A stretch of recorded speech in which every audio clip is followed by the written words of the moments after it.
Então, como eu disse, a experiência, eu disse no último vídeo, a experiência final pode ser interessante, ok? Bom, vamos dar uma paradinha aí nessa consideração da possibilidade da existência de Deus, vamos colocar a impossibilidade da existência de Deus, tá? Primeiramente, para que não houvesse essa possibilidade, que seria a possibilidade da existência de Deus, nós teríamos que partir do princípio de que a matéria é uma entidade real, é um ente real, ok? Mas será que nós temos realmente a formulação e a capacidade, ou pelo menos as provas, não provas, mas os recursos matemáticos, físicos, empíricos e até racionais para fazer a afirmação de que a matéria é um ente real? Né? Por exemplo, hoje nós já temos informação de que tudo é composto no universo basicamente por átomos. Né? Os átomos, eles são uma composição basicamente de neutrinos e outras partículas menores ainda que compõem essas partículas infinitesimais que formam aí a base, né, da sustentação da teoria das menores partículas. E aí também nós temos como aí a fronteira, limite ou limiar da capacidade humana de observação empírica a descoberta da chamada partícula de Deus, ou o bóson de Higgs, né? Que foi descoberta, acredito que no ano de 2011, se eu não me engano, e foi assim uma descoberta muito importante na história da teoria científica das menores partículas. Mas já se tem aí teorias formuladas matematicamente que vão além dessa partícula de Deus, que são as teorias que fundamentam as bases das construções, de onde surgiriam essas menores partículas, que é a chamada teoria das cordas. Eu não sei se você está acostumado a essas terminologias, você pode procurar e fazer sua pesquisa, chama-se teoria das cordas, por onde os pensadores, os teóricos, os sábios físicos e matemáticos, eles concluíram através das suas intricacias e pesquisas científicas que as fundamentações que justificariam a criação da matéria, elas são formadas por pequenos filamentos que vibrariam, não é? E esses filamentos, eles já estão sendo estudados, inclusive, para ver qual é a formação desses filamentos. É uma coisa realmente muito distante das menores partículas, mas o que acontece é que só se pode chegar a esse ponto através de teorias matemáticas. Então, o que nós verificamos é que quando a estrutura molecular, que seria a chamada matéria tangível, empírica, ela chega ao seu limite máximo de sustentação, então o ser humano, a comunidade humana, ela consegue racionalizar a matéria com matemática. Então ela vai além da observação empírica e com observações abstratas, que são os números, códigos, princípios abstratos que têm uma funcionalidade pragmática dentro do mundo tridimensional. Portanto, em última análise, o que nós temos é uma realidade que se torna cada vez mais um princípio matemático ou um código, que é uma fomentação, uma formação baseada em princípios matemáticos, basicamente. Então nós teríamos uma realidade fundamental baseada numa construção matemática. Por isso, os sábios pensadores do momento admitem a possibilidade de estarmos vivendo numa Matrix. Na verdade, essa ideia de Matrix é uma concepção que já está presente nos Vedas há mais de 10 mil anos, né?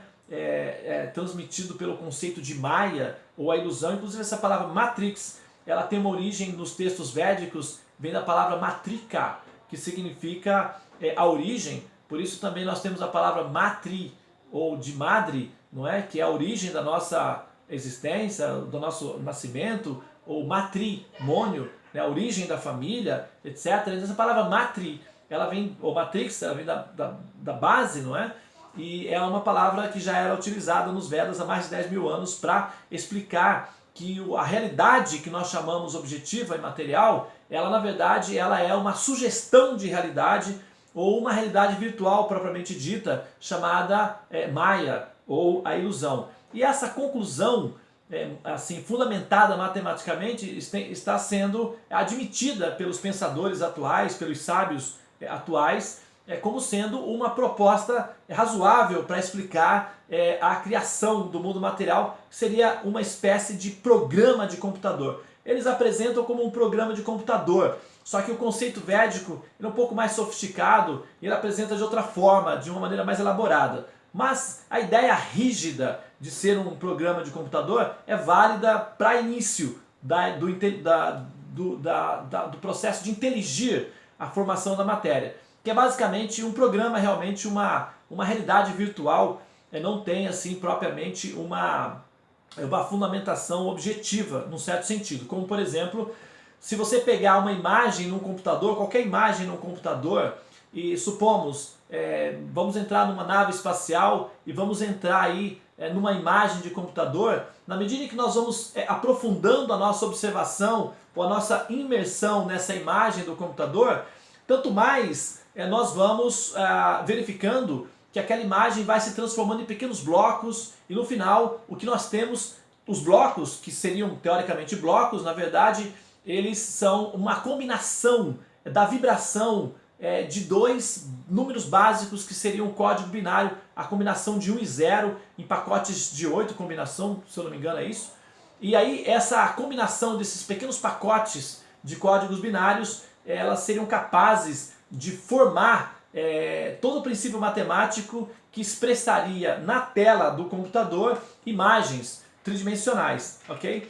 Então veja bem, na verdade no computador não é assim, já tem imagens tridimensionais, mas basicamente a tela é de 2 dimensões, então claro que a tridimensão inclui a bidimensão. Então a bidimensão, ou o processo bidimensional é que dá a sensação de ser tridimensional, porque é a base para que haja tridimensão. Só que o nosso cérebro, ele racionaliza tudo, ele funciona de forma tridimensional. Então ele capta, ele recebe, ele processa tudo tridimensionalmente. Da mesma forma que se nós entrarmos numa imagem de computador, nós vamos chegar à base do programa daquela imagem, que é uma combinação de princípios matemáticos. Se nós pegarmos qualquer objeto observável tridimensionalmente, um copo, por exemplo, ou uma caneta, digamos essa caneta, se nós entrarmos no universo infinitesimal da composição física e química dessa caneta, nós vamos encontrar átomos. Daí nós vamos encontrar os neutrinos, e daí nós vamos encontrar as menores partículas, e finalmente nós vamos encontrar filamentos, que são as chamadas cordas. Inclusive essa teoria das cordas, ela também já está desenhada, escrita nos Vedas. Ela é conhecida como os 3 modos da natureza material, ou as gunas. São chamadas gunas. A palavra guna em Vedas significa cordas. Então a base dessa Maya, ou dessa realidade virtual, são as gunas, ou as cordas, que os pensadores atuais já até inclusive adotaram também, porque é parecido com cordinhas mesmo, são filamentos que vibram, e são as chamadas gunas. E são 3 cordas que se misturam e dão as tonalidades para todas as outras, como as 3 cores primárias que se misturam e dão tonalidades para todas as cores possíveis no universo. Essas 3 cordinhas combinadas, ou esses 3 filamentos combinados, atualmente os pensadores racionalizam como uma quantidade infinita, mas a base delas são 3. No futuro, possivelmente, os cientistas vão identificar isso também. Mas o que acontece é que a combinação dessas três vibrações produz toda a realidade virtual que nós conhecemos como mundo material. Então, voltando aqui nesse exemplo da caneta, nós entrando no processo da caneta, a gente vai chegar à conclusão que finalmente a caneta ela é um programa desenhado matematicamente. Só que o meu cérebro tridimensional, que funciona, o processador do meu computador, que é o meu cérebro, ele processa tridimensionalmente. Então, ele racionaliza a caneta como um objeto tridimensional, quando na verdade a fundamentação dessa caneta é um programa matemático, assim como todas as formas que nós vemos no computador. Bom, se é possível fazer essa análise, essa projeção com uma caneta, então é possível fazer com outros objetos também. Vou fechar esse vídeo, vou abrir o outro, caso você queira compreender o final dessa história.